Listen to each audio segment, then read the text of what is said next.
So give me a couple of seconds before we introduce everyone. And I think we are live now. Let me just verify with Cassie.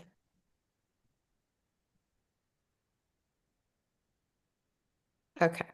All right, we are live. So, welcome everyone. So, today we are going to be talking about an exciting topic. So, we're going to be talking about thoracic endometriosis, which is endometriosis involving the diaphragm in the upper abdomen and potentially the lung cavity, the pleura, the lung itself. So, we're going to be talking about a more rare form of endometriosis today. And we have two very special guests who I will introduce. Thank you so much for coming. Here's Anne and Dr. Christos Stavropoulos. How are you guys doing today? Doing well, doing well. Thank you for having me. All right. So, yes, thank you for being here. So, I just want to briefly introduce you guys. Dr. Christos Stavropoulos is the chief of cardiothoracic surgery at Englewood Health. He has over 25 years of experience in cardiothoracic surgery and over 15 years of experience in advanced thoracic cases for endometriosis, arguably one of the most experienced in the world with thoracic endometriosis. Dr. Stavropoulos is double board certified thoracic surgeon in specializing in minimally invasive procedures and robotic thoracoscopy and bronchoscopy. And he's a diplomat of both the American Board of Thoracic Surgery and the American Board of Surgery, as well as fellow of the American College of Surgeons. He leads a nationally top-rated three-star STS lobectomy program and has a center of excellence at Englewood Health and has been named Castle Connolly's top doctor multiple years in a row. His expertise and compassion makes him a trusted leader in this field with complex interdisciplinary care, both for endometriosis of the thoracic cavity and cancer of the thoracic cavity. Anne Party is a patient advocate. She's a thoracic endometriosis patient who brings a deeply personal perspective to thoracic endometriosis and pelvic endometriosis, as well as infertility and the life-altering impact of having really compassionate, coordinated care. She had years of being misdiagnosed and told her symptoms were unrelated and underwent a very complex story, which we'll go through in a little bit. Until she finally had found the answers and solutions for her disease. So we will hear her powerful testimonial today and learn a lot about some strategies on living with diaphragmatic endometriosis and getting diagnosed and finding ways to get through this.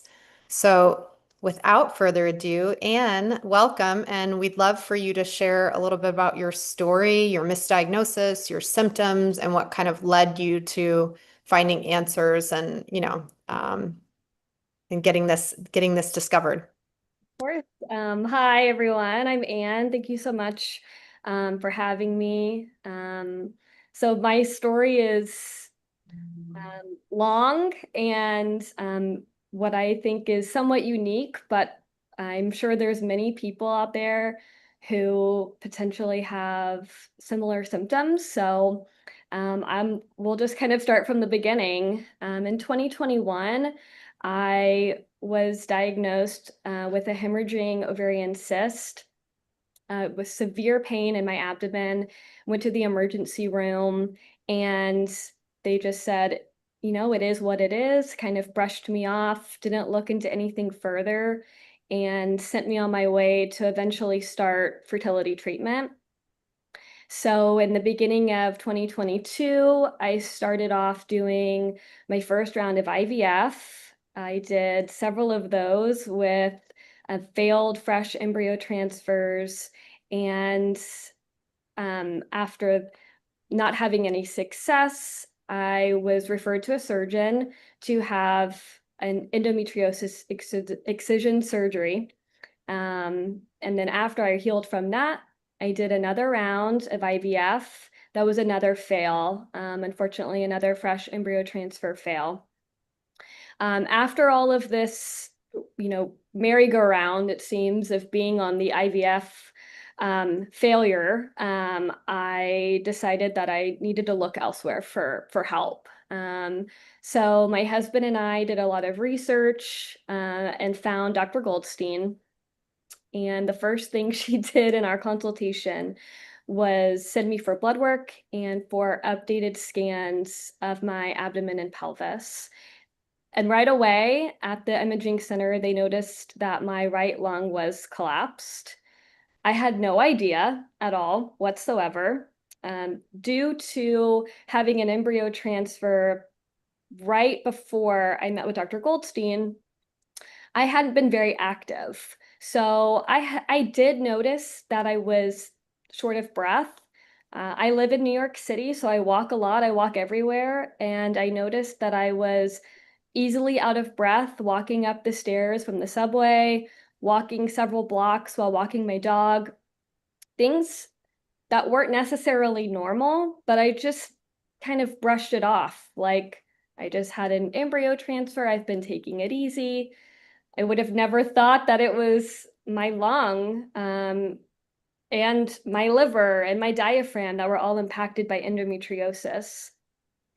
So fortunately, Dr. Goldstein had sent me for those scans. She sent me immediately to the hospital where I had a chest tube placed and was monitored.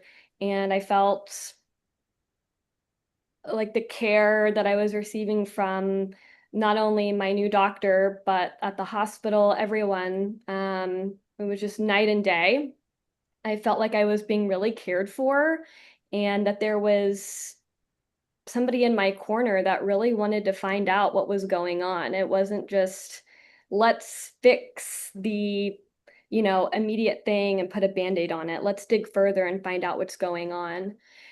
So after I recovered from the chest tube for the 24 hours in the hospital, I had surgery the following week with Dr. Stavropoulos. And my liver had perforated into my chest cavity due to endometriosis being left on my diaphragm, and my lung collapsed. So Dr. Goldstein, Dr. Stavropoulos went in, and I had a very long surgery for them to repair everything and remove all the endometriosis. And that was last April, so a little over a year ago.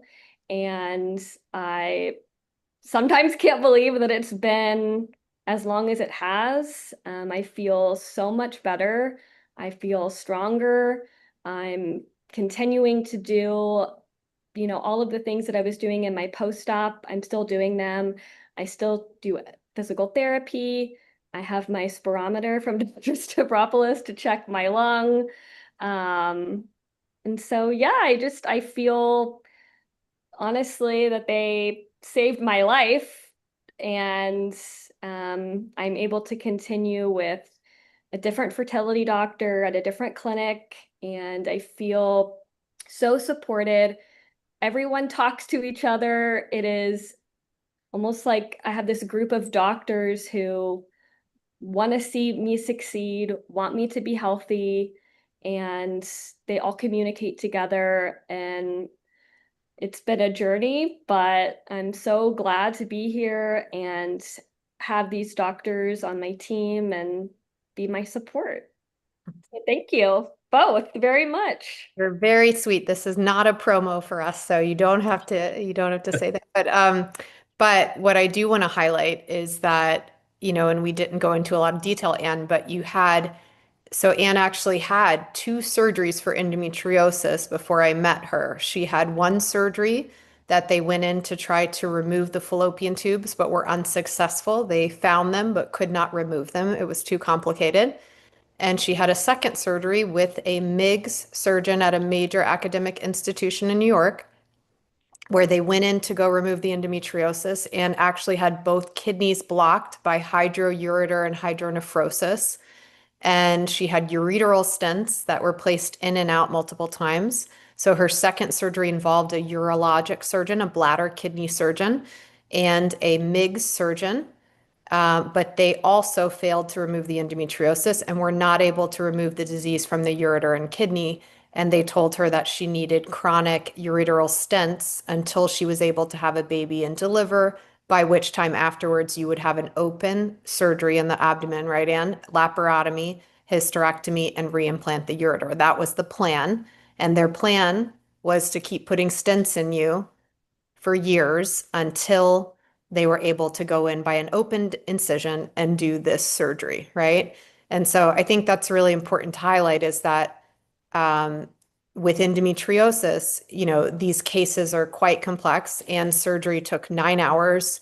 We had myself, Dr. Stavropoulos, who's cardiothoracic, Dr. Ruben Pinkosov, who's an excellent robotic urologic cancer surgeon for the bladder and kidneys. And we also had a bowel surgeon in the room, Dr. Peter Kay, as well, who was helping with the bowel because Anne's case was frozen pelvis, stage 4 disease in the pelvis, plus the thoracic component. So it involved the robotic portion, but cameras in all different places, bladder, bowel, thoracic cavity, abdominal cavity. So, point being here, what Anna's talking about is the multi-dimensional care that endometriosis requires is very different than general MIG surgery for gynecology and very different than normal urologic surgery and normal thoracic surgery, right? Right, Dr. Stavropoulos? Yeah, this is a team effort, and the story that Anne just beautifully laid out for us is unfortunately not too uncommon. And as a thoracic surgeon, I was not privy to these types of to this disease entity initially, nor did I ever think as a thoracic surgeon that I would be involved with a quote unquote pelvic disease process. Nevertheless, because of how the natural history of endometriosis can progress and can spread, it does frequently come into my domain, and with the likes of working with surgeons like Dr. Goldstein, I've had the privilege of caring for patients like Anne, and as with the team effort, you can actually get very good results and truly change the lives of these patients. And how often do you think, we were talking about it earlier with stats, how often do you think we really have an incidence of diaphragmatic endometriosis? We were looking up stats before this on different studies. It's probably estimated 4 to 5% of cases, but we know, right, with endometrioma cases, big ovarian cysts, often those leak. And I see this, I mean, I may see little diaphragm lesions once a week or once every other Yeah, week. I think it's yeah, not as uncommon as we're saying. Maybe the true seeding into the thoracic cavity, but the amount of striations, diaphragmatic implants with leaked endometrioma cases, and that's why I don't feel comfortable leaving 10 centimeter, 7 centimeter endometriomas hanging out for long term when we know that we can get cyst splatter and implants on the diaphragm and potential seeding later, right? it's hard to truly put an exact number on it, but what I would say is this: if I were to see any female patient of reproductive age that has a right-sided pneumothorax, my first inclination is that this is an unbeknownst, uh, endometriosis case, thoracic endometriosis, regardless of her past history or whatnot. That would be my first differential. 15 years ago, that would not be my first differential. I would always think, well, maybe she's a smoker, maybe she's had different types of innate lung pathologies, be it blood formation or different progressions of asthma or early stage emphysema, so on and so forth. But ever since my experience with dealing with endometriosis, now right-sided pneumothorax in a woman of reproductive age, it's got to be the differential 1, 2, and 3 is thoracic endometriosis. You heard it right here, guys. We're getting Dr. Stavropoulos to talk about periods and period pain and menses, right? So so when does this most commonly occur, right? We talk about with ovulation with a hormone surge, 2 to 3 days before the period. Sometimes patients are feeling symptoms 2 to 3 days before menses occurs or on day 2 or 3 of the period. So usually It's when there's a predictable hormone swing in the cycle. And there's a couple of times in the menstrual cycle where estrogen surges. And we'll see either in the surging phase or the plummeting phase, these changes, maybe in the pressure change, right, with the thoracic cavity and the abdominal cavity. Maybe that there's a leak or something happening at that moment. Well, there's also the not uncommon finding of having changes in the diaphragm in and of itself, Mhm. that we refer to as fenestrations, which Mhm. are basically different holes that traverse the diaphragm and you actually then have a connection between the peritoneal cavity or the abdominal cavity and the chest cavity itself. So I was always intrigued by this. I don't. I've looked at different studies, and I'm not sure if there's a lot of theories as to why this happens. Um, it's not, in my opinion, it's not. I don't think this is congenital because then it just so happens that every thoracic endometriosis patient happens to have a congenital defect in the diaphragm. I think it's the disease process that leads to these fenestrations. So, there's been theories about the inflammation and the spontaneous rupture of some of these implants that causes recurrent injury and so on and so forth. And then the diaphragm basically, excuse me, forms holes. And that can lead to a pneumothorax. That can lead to blood in the chest, what's called as a hemothorax. Um, and sometimes the combination of both as well. So very interesting pathophysiology, and we're just, it's very intriguing from my perspective. We're always learning more and more about this disease process. And I'm going to show something really quick to all the viewers, just so that we can go back, since this is a more complex topic today. So this is just a picture I just pulled up really quickly from Encyclopedia Britannica, but this is the chest cavity, this is the lungs, and this is the diaphragm, which is separating, what he's talking about is separating the lung cavity from the abdominal contents. So the bowels are here, the liver, the stomach is under here. So all of the parts of the pelvis and abdomen that we normally examine for endo are underneath this part. The diaphragm is the layer that separates the abdominal part from the chest part.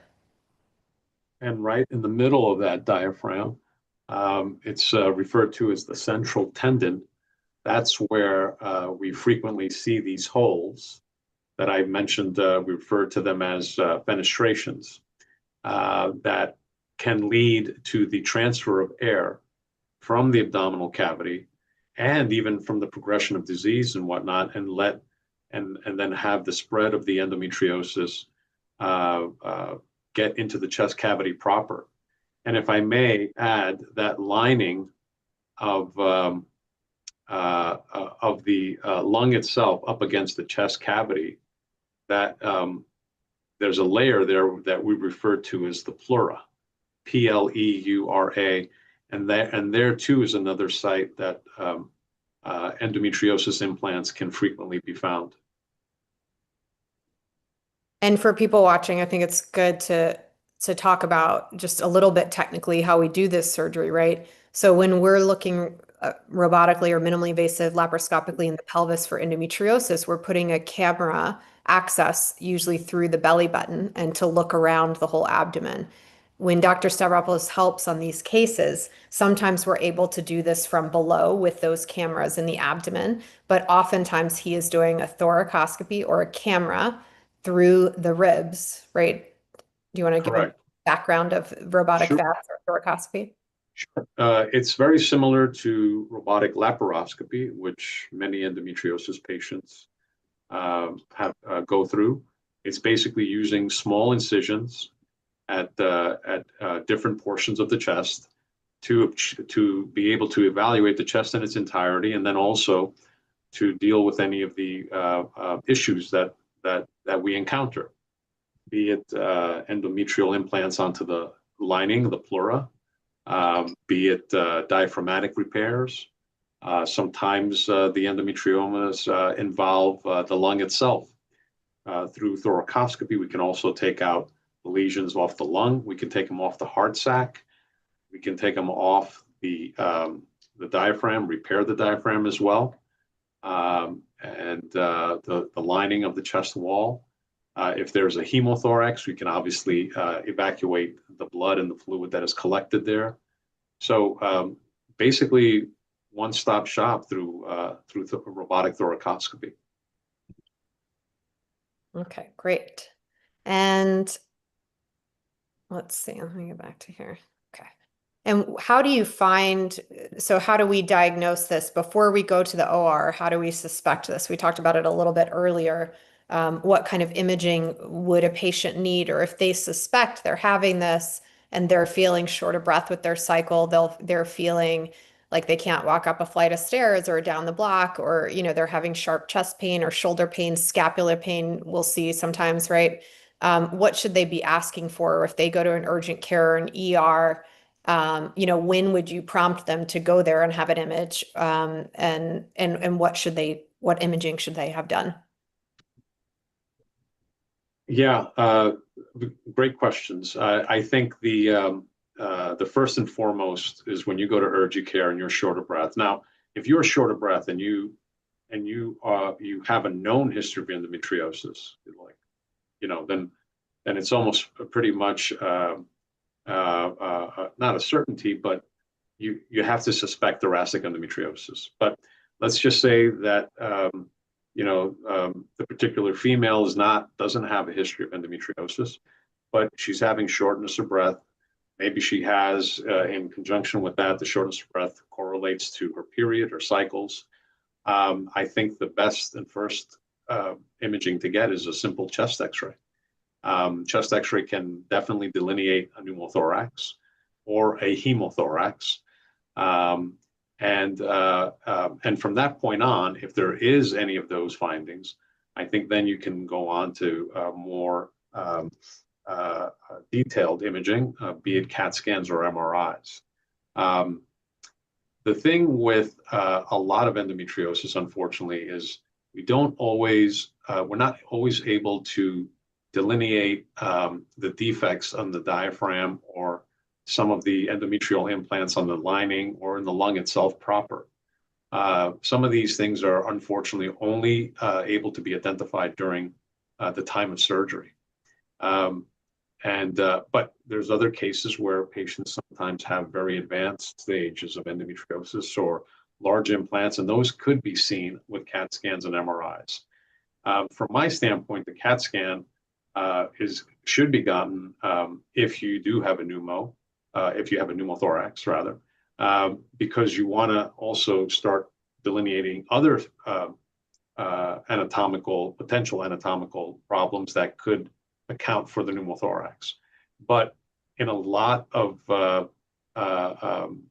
endometriosis patients, being younger and relatively healthy, they don't typically have other pathologies identified. And even if they have a normal looking diaphragm, but the fact that they had a pneumothorax, my suspicion is always to start thinking of thoracic endometriosis. So I would start off going back to your original question. If you go to an urgent center, if you go to an ER, you got to get a chest X-ray. And so long as you can at least say, okay, pneumo or no pneumo. If there's no pneumo, then I think you have time on your side. If there is a pneumothorax, and if you're particularly symptomatic, sometimes that would require an intervention in a timely fashion. And I'll show for the audience, hopefully I'm not echoing. I just want to show you guys really quick. So this is just from a slide presentation we were just doing, but this is an advanced endometrioma case with huge cysts on the ovary. This is the uterus hiding behind here. So this is a stage 4 case that was just a couple weeks ago. And the imaging on her was negative. However, what Dr. Stavropoulos was talking about is right here in the diaphragm. Can you guys see what I'm pointing to? This is the liver here. This is the diaphragm. This is the central tendon Dr. Stavropoulos was talking about. So these are cyst splatter from that endometrioma that was leaking. And these are those striations or holes that we're seeing right here. And so when we press down further, we'll discover even more of them. But these may be not quite a true hole yet, or they may be a true hole in some areas, and some of them one cell layer away from being a true hole in a pneumothorax. So we'll often find this with deep endometrioma cases that there will be sort of the start of this whole sequelae, and this is the early stage diaphragmatic involvement. And when, Dr. Stavropoulos is talking about the imaging, when we look at this is actually Anne's MRI of her liver. This is the herniation we saw going through the chest cavity, and this is her kidney back pressure. So this is on an MRI scan, but even a simple chest X-ray, what he was talking about, can show the lung collapse and at least prompt more immediate attention if Yeah. needed. Okay. So basically, and did I touch on all the symptoms correctly, or were there ones that I missed with an acute pneumothorax? Yeah, if we go back to Anne's description of her story, I think what's important for people to take home is that because she's young, healthy, fit, and she was walking around with a pneumothorax and didn't think much of it. She was like, well, not necessarily feeling great, but I'm able to carry on and go through my routines and whatnot. But be very cognizant of unexplained fatigue, shortness of breath, particularly on exertion. If you were walking up that subway, 2 weeks ago and not being short of breath, and now all of a sudden, what's changed? And you start putting these things together, and you say, wow, it's corresponding to my cycle. It seems to come and go. All these things should lead one to think that maybe something else is going on here. But again, the body is obviously very adept at carrying on, and particularly when we're young and fit.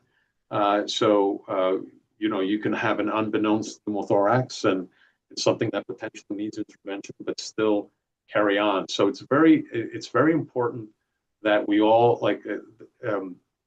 think of our symptoms not necessarily to the point, not to seek help, not to, at the point when we're really down and out, but something as simple as what, something just doesn't feel right. It's been coming and going for the past few months, and so on and so forth. I think that should prompt an evaluation. And a chest X-ray is very quick, right? And Correct. even in urgent cares, for those of you watching, even if you can't make it to an ER, but you go to an urgent care, most urgent care centers have the capability to run a quick chest X-ray, just like they'll X-ray Correct. your arm or your leg or something for a broken bone. And then that would allow at least enough information for them to say, hey, this looks like something serious. We got to get you over to a hospital where you can be treated. And if you know, I'm not going to prompt anyone to say, but if they're giving you a hard time getting an X-ray, because again, not everyone has, if not every urgent center will see Anne walking into their center and think of thoracic endometriosis, Right, right? right. So they're like, oh, maybe she just pulled something, or maybe she's just, maybe she's got the flu or something, or whatever. And they may even tell her that, it's not warranted. Mhm. I would then ask the patients to maybe have the provider listen to their lungs at the Mhm. very least. Mhm. Make sure they check their oxygen saturation. Mhm. And should not be anywhere below 90 or 92, or any of those things can further compel them to get the X-ray. And if push comes to shove, I don't know, tell them that you fell down a flight of stairs or something. But you make sure you get that X-ray, because I do think it's underdiagnosed. And it is because, like what Anne was referring to, she was going about her day, but just felt a little off. Mhm. And but anyway, um, I I hope that information helps. Yeah, I think that's a really great point. I remember like a case from the past very vividly who was a very sweet long-term patient, but Christos, you remember her too, but very stoic cop who Yeah. came into the ER. and no one suspected lung collapse, and she'd had multiple of them. And, oxygen saturation was maybe 92, 93 because she was so adept at the left lung taking over. And they kind of looked at her like, oh, you're fine, you don't need an X-ray. And she was very calmly kind of demanding one and said, no, my lung is down, my lung is down. I feel a lot of pressure. And they actually gave her a really hard time. And I had to call and argue with the ER department and make them get the X-ray.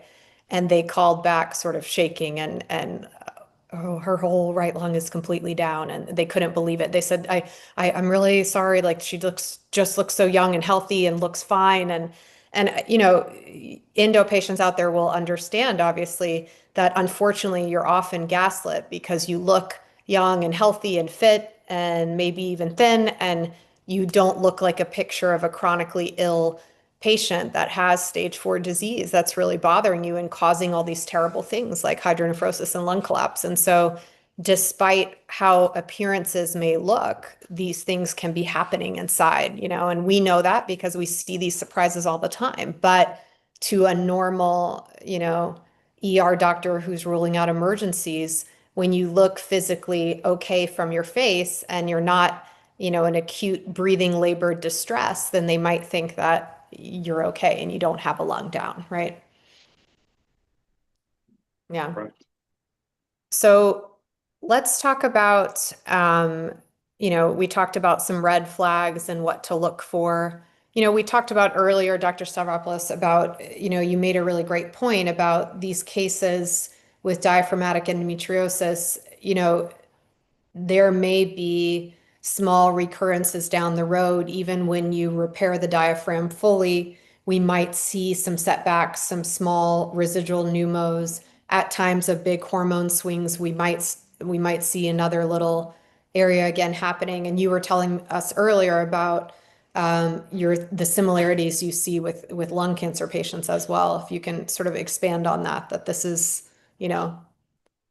One of the uh, things that I truly enjoy about caring for patients with thoracic endometriosis is that it reminds me very much of the other primary disease process that I deal with, and that's thoracic malignancies, primarily lung cancer.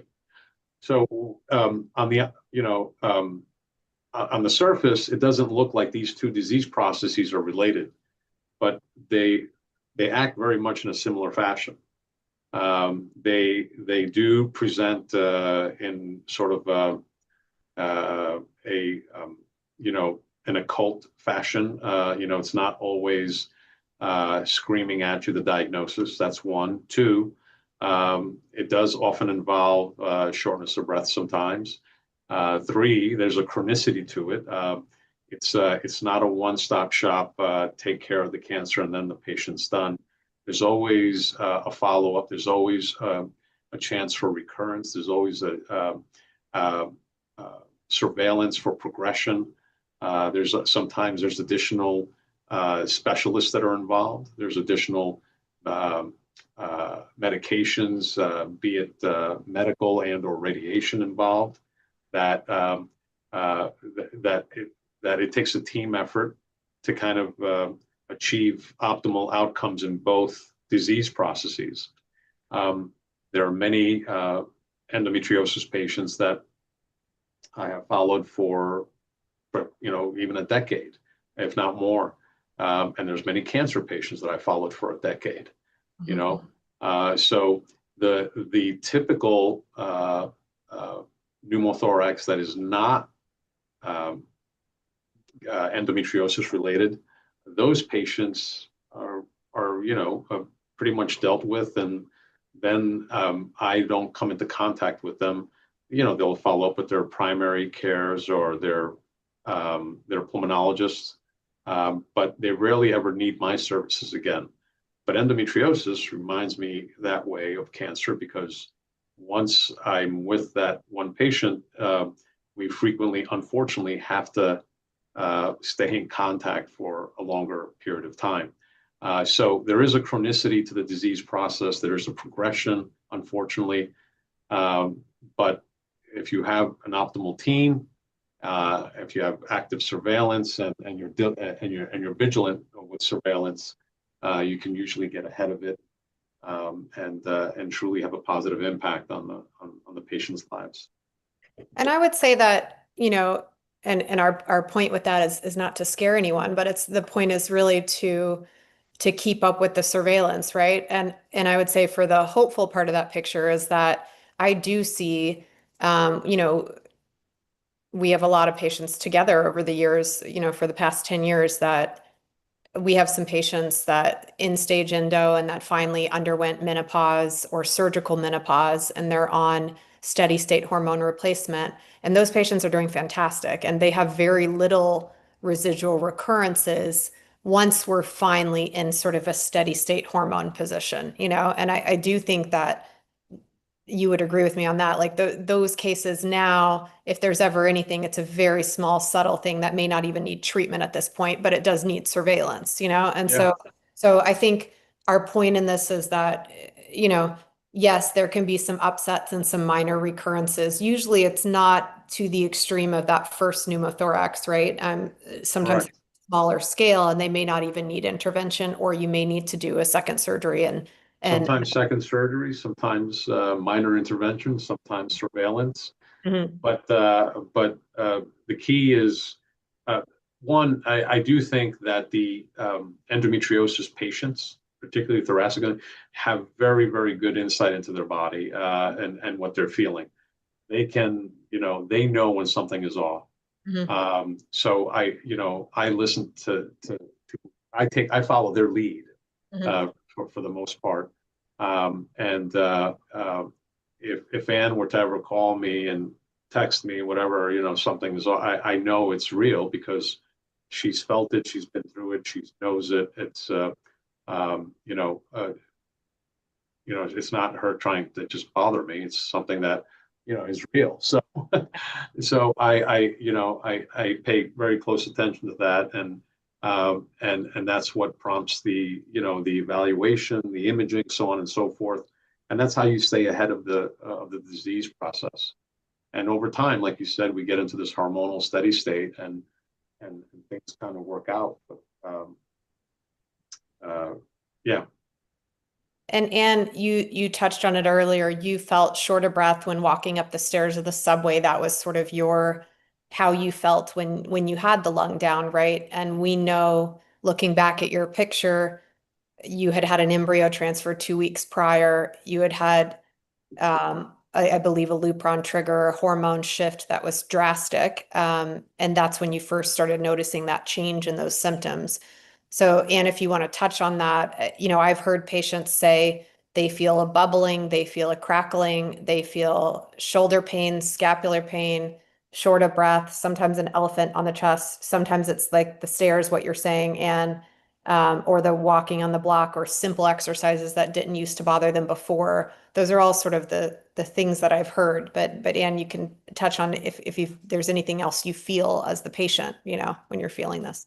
Absolutely. Yes, definitely the walking and the shortness of breath, especially if you're somebody that is somewhat active.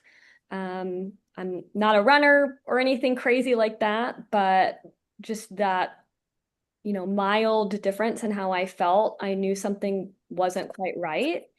And then actually, yes, I have experienced that bubbling sensation, and it's a very weird sensation. That's the perfect way to describe it. It feels like there's bubbles, like you're in an aquarium, and there's bubbles just coming up like from the bottom of your belly up into your chest, into your upper chest. And it can be when you're bending over. So like I would notice it sometimes when maybe I'm bending over to pick something up on the ground, and I feel this weird bubbling up when I'm standing back up. So those are the symptoms I felt, and those are like telltale signs something is not right. You really do get to know the symptoms of what feels right and what doesn't. Um, and to your point now, I recently saw a patient that did not have a history of endometriosis, but had a history of a a right-sided spontaneous pneumothorax. And she was sent to me by a pulmonologist. She didn't have any pelvic symptoms per se. She did have some irregular periods. And she did correlate with some relationship with the chest symptoms and the pneumothorax to her cycle. But she described vividly that bubbling sensation.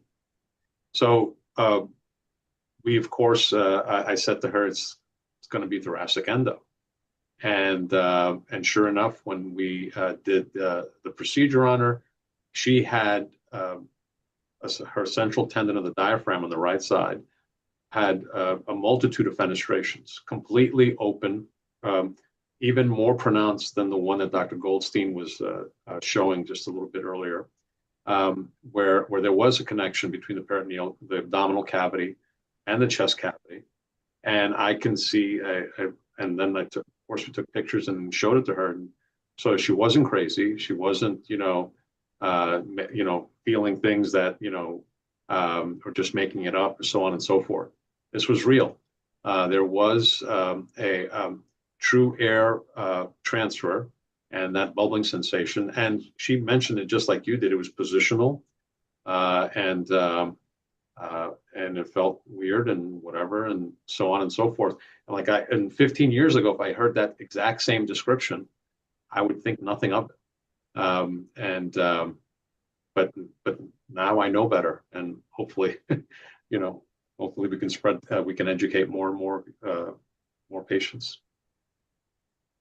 What about, let's talk about the surgery, the recovery, how it's a little bit different than a typical endometriosis surgery, right? Sometimes I have patients ask me, okay, you're going in to look for endo. Are you going to check the diaphragm? The answer is always yes. We check the diaphragm on every single case. And a quality endometriosis excision surgeon should always check the diaphragm, I think, is the first part of the case. And we place the ports and the trocars higher up in the abdomen in order to really be able to examine that. But why don't we just go in and do a thoracoscopy or VATS on every patient? It is a little bit different, right? You're going through the chest wall. The pain and the recovery is a little bit different on how they wake up, right? Yeah, I do think on someone, it all depends. Dr. Goldstein and I interact on a multitude of patients, and there's some patients where we know going in that we're going to be examining the chest, and there's others that we don't have strong criteria to examine the chest, be it there's no history of a pneumothorax per se. The imaging doesn't look ominous in the chest. However, say the patient has cyclical chest symptoms, be it the shoulder pain, the chest pain, the diaphragmatic pain, the shortness of breath on their cycle, so on and so forth, but yet not have a history of a pneumothorax. I think in those cases, we would still look at the diaphragm, but not necessarily go into the chest with primary intent. Now, if during the surgery we see that there is extensive endometriosis in the diaphragm, and that we can't manage all of that from the abdominal portion of the case, then we would go up from above. But then there's other patients that have disease processes already happening that have happened in the chest that I think automatically warrant a primary thoracoscopic evaluation. And when they have the thoracoscopy, the VATS procedure, typically they will wake up with a chest tube temporarily, right? Yeah, they wake up with the chest tube. The chest tube is placed while they're asleep, so it's usually a smaller caliber. It's very standard in all these types of procedures, and usually will come out the following day before they go home and whatnot. So not too big of a deal. Sometimes we keep it in a little bit longer if we would do what's called a pleurodesis.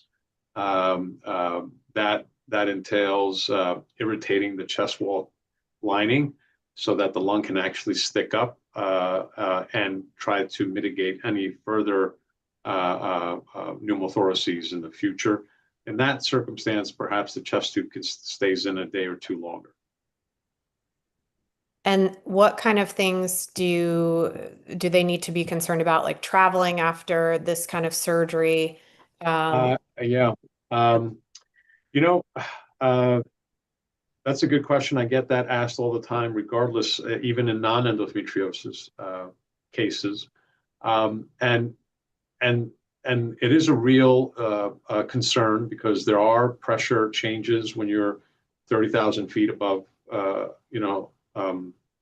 in the sky. But if there's a certain amount of time that has passed, and particularly in the first few months, and there's no evidence of any recurrences or symptoms for that matter, I do think it is safe to proceed with, maybe not a transatlantic flight just yet, but a shorter flight, and then slowly work your way up.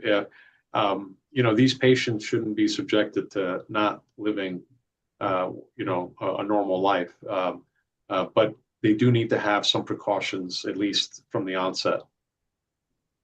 And Anne, you had lots of tips and tricks, right? You travel with your incentive spirometer.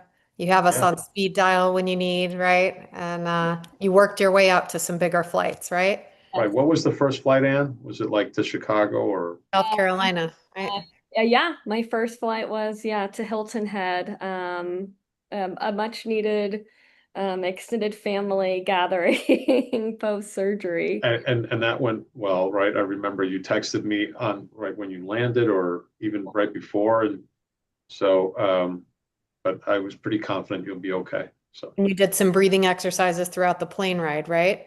Did I actually just put my headphones in, listen to some calming music, Yeah. and just, yeah, focused on some, as my physical therapist taught me, some just nasal breathing to just focus on that. And I think honestly, it's like anything you do for the first time after any surgery, but especially on your lung, it's can be a little bit more in your head, a little bit.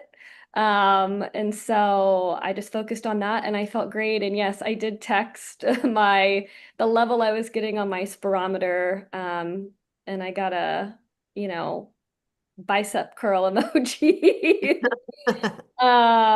So yeah, I feel really great. I think having a wonderful team behind you that knows what to look for is key, of course. But yeah, I think just knowing what to feel for and listen to your body. And if something didn't feel right, or maybe I wasn't 100% certain on how I felt. I know you guys touched on this before of just going to get a chest x-ray. That's such an easy thing to do, like you guys mentioned. So if I felt like it was needed before travel, I'd pop in, go get a quick chest x-ray and just make sure all looked good. Mhm. When I would come back from traveling, I would do one, within maybe 2 or 3 days of yeah, coming home and just have maybe that baseline to really monitor yourself post-op. And we send you to the same place every time, and they compare all of your other studies, right? And it's very easy, and that chest X-ray is very quick, right? And they just get you in and out and monitor it. We have a couple patients already asking questions. So one of them has the bubble sensation, already had endometriosis excision, laparoscopy, stage 2, but they cauterized the disease. They ablated it. They did not remove it. They acted like that surgery would be enough for her. Symptoms are consistent, short of breath, runner her entire life, but can't run anymore, can't go up a flight of stairs, lightheaded, trying to catch her breath. It's been dismissed as anxiety. When Anne was saying that in your head, she meant about flying on the plane after having a chest surgery, not that this is in your head at all. Anxiety often is mimicker of these conditions, right, Dr. Stavropoulos? And these patients are often told it's in they're having an anxiety attack or a panic attack. And here this patient is saying has the exact bubbling sensation that we're talking about, and everything was said to be fine. So, I think, and we're seeing another one that already had a hysterectomy, Ehlers-Danlos, a lot of issues, and it's being dismissed as costochondritis or rib pain or rib dysfunction, and they're being dismissed. So I think, the key part of this is that it's always okay to ask for a chest x-ray. And even if you guys, all these people messaging right now, if you need help and you need another opinion, right, we're always happy to do another opinion for you and get you that chest x-ray. You can call our office, we can do a consult, we can give you a prescription for a chest x-ray. Yeah. And then whenever you're symptomatic on those days, you go and you have it done outpatient. You don't even have to go to the ER. Anne goes to East River, which is a great facility, and it's outpatient, and she doesn't have to go for an ER visit every time or pay for those costs of the ER. So it is possible for us to actually order the chest x-ray for you. You have the prescription for it. We have the order, and my office is always happy to call and organize that for you somewhere close to your house that's like an outpatient radiology place that will has a chest x-ray. And I think anybody, listening today that's having a lot of symptoms and being dismissed, we're always happy to do a case review and see, see what's happening and see if, at least get the chest x-ray to rule things out, when those are happening. Ideally, try to do it during, obviously, when you're symptomatic during the cycle period, or, but yeah. And let's see, let me get back to our question list too. Yeah, there's a lot of, I think a lot of patients are told costochondritis or, I would say, I mean, Dr. Saros, you can answer this too. If they've tried physical therapy and osteopathic medicine and different other therapies for these rib dysfunctions and it's not really helping, then that should prompt further look, right? I mean, if they're being just told costochondritis, but they're actually quite symptomatic, I think it's time So, for another opinion, right? yeah. I tell you, costochondritis is a wastebasket diagnosis. It's People kind of like throw it. IBS and Yeah. ulcerative, what is that? Ulcerative Um, cystitis that they tell everyone to. yeah. They say, so if you go, if you don't have reproducible pain, like, yeah, costochondritis is something that is elicited with emotion or is palpable or whatever. Like, this is completely different. So when they dismiss it and just call it costochondritis, they're not being very clinically acute. Their acumen is off. Um, the this These symptoms are not reproducible. It's not like Anne can will herself to feel the bubbling, or the shortness of breath, or. So if this comes on at a certain time, unsolicited, and there's no history of trauma or injury, or musculoskeletal type of injury or scenario, like, I would favor, just get a chest X-ray at the very least. Listen. The one thing that I've learned the most from this disease process is that the patients know best, and they have great insight into when things are off, and those little unexplained sensations that just coming, have to be taken seriously.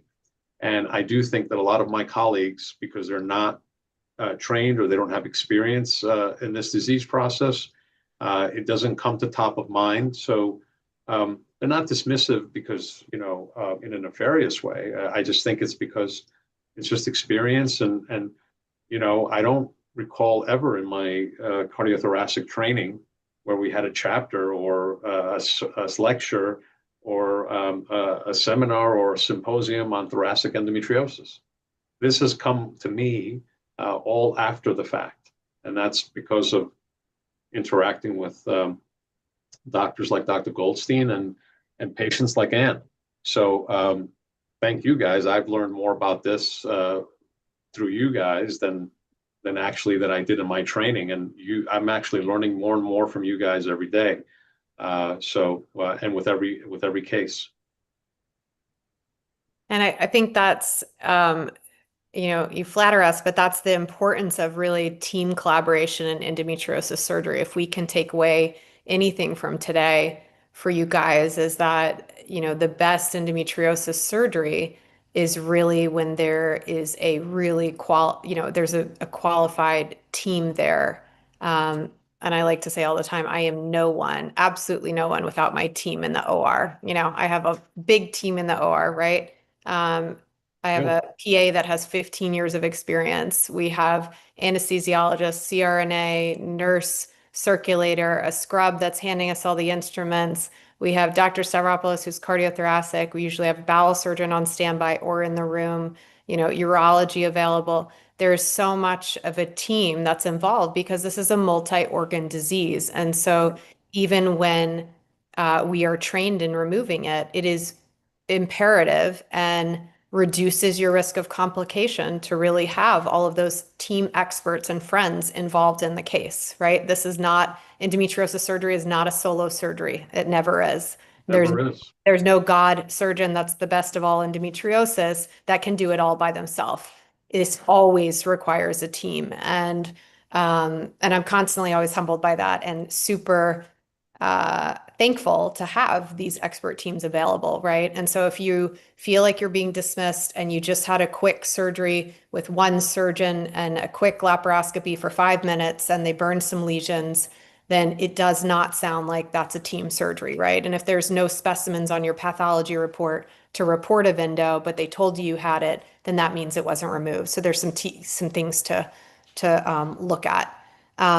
So, Anne, if you can tell us some tools you use, some final things, notes for the patients that you would just highlight for them. We're running short on time as usual. We have 3 minutes left, but some like keynotes from either one of you. Last words you want to tell the patients. Well, of course, I think you know your body best. If you really feel like something is wrong, whether it be in your lung, that bubbling sensation, you have that endo belly, no matter time of day, you're, you know, really feeling these symptoms, I would try to find a doctor, a surgeon who really understands endometriosis, and has care and compassion for you. And then once you've had success and are feeling better, keep doing the things post-op. I'm still doing the same things a year later. I'm still, exercising and seeing a PT and taking care of myself, all the while knowing that I know what those symptoms are to look for and feel for if I have them. So I also continue to be under the care of Dr. Goldstein, even to today. And I think that that's really important to find just people that care for you and want to see you succeed and be healthy. And we're working together, right? So Anne's still going through fertility treatment, and I'm working with the fertility doctor. We are on a short text chain, right? And when we know that she's doing certain things with the cycle or stimulations or something with the hormone changes, I'm going to text Dr. Stavropoulos and say, hey, Anne's about to do this, and we're going to do this with this procedure. You think this is okay? And he'll tell me, yeah, hey, her last chest x-ray looked great, and blah, blah, blah, and surveillance has been good. And that kind of close interaction is what we not only want, but what we should expect for a case like yours. And for someone with multi-organ involvement that's still going through some hormone changes with fertility, I want everybody to be involved, right? And I want to be in a close conversation with the fertility doctor. And if we can't be, then I think it's time to find different team members, right? Yeah. Well, thank you so much for both of you being here. Dr. Stavropoulos, do you have any last minute words of wisdom? There's been a lot today. We're always happy to share all of these with you guys. Anybody that enrolled today, or if you have friends that want to see it, we can give you guys a copy of the recording and some notes from today. It was truly a pleasure to be with all of you, and thanks again for the invitation. And I just look forward to continuing to learn more about this disease process and try to help in any way I can. Hopefully educate some more thoracic fellows, right? All the time, teaching them, That's the other thing too. putting Yeah, this on the map, right? that's right. That's right. I should say that I'm actually, by virtue of my experience, there's been an uptick, I would say, in a lot of younger thoracic surgeons now being more aware of this disease process. So, but that too is an ongoing endeavor. Awesome. Putting it on the map. So thank you both so much for being here today. And I hope everyone has a fabulous weekend in this humidity, okay, wherever you are. And let us know